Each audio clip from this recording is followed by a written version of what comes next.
শিরোনামটা দেখে ভালো লাগলো। সেটা হচ্ছে বিশ্বকাপে বাংলাদেশকে ফেরালে ভারতের বিপক্ষে খেলবে পাকিস্তান।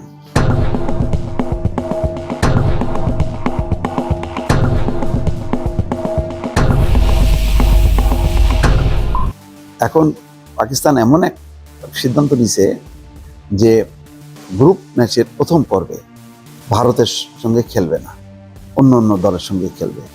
এইটাতে সাংঘাতিক রকমভাবে বিপদে পড়ছে ভারত।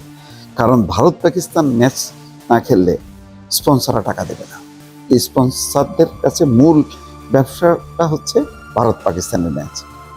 সেখানে পাকিস্তান বিশ্বকাপে খেলতে রাজি হয়েছে, কিন্তু বলছে যে বাংলাদেশের সাথে অন্যায় করা হয়েছে, সেই প্রতিবাদ স্বরূপ তারা খেলবে না। এখন তিনি বলছেন যে এখনও দর্শকপ্রিয় ম্যাচটি হওয়ার সম্ভাবনা দেখছেন পাকিস্তানের সাবেক ক্রিকেটার রশিদ লতিফ। তার মতে বাংলাদেশকে টি-20 বিশ্বকাপে ফেরানো হলে সিদ্ধান্ত বদলে ভারতের বিপক্ষে খেলবে পাকিস্তান।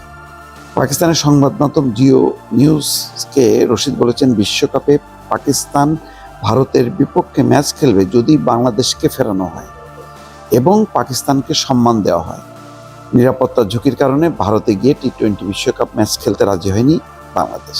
বিসিবি এমন অবস্থানে সম্মান না দেখে উল্টো টুর্নামেন্ট থেকে বাদ দেওয়া দিয়েছে বাংলাদেশকে আইসিসি।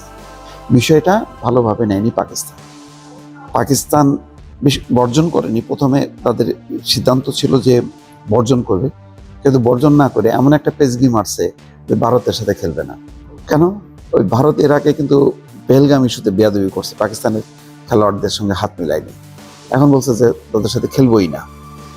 আর না খেললা মানে হচ্ছে এই বিশ্বকাপের পুরো বিজনেস শেষ, ইনকাম নাই। এমন একটা বেকায়দার পরে এখনও সম্ভাবনা দেখছে, হ্যাঁ ঠিক আছে খেলবো, বাংলাদেশকে ফেরাও আর পাকিস্তানের প্রতি সম্মান জানাও, তাইলে হবে। ঠিক আছে, একদম উচিত শিক্ষা হয়েছে ভারতের।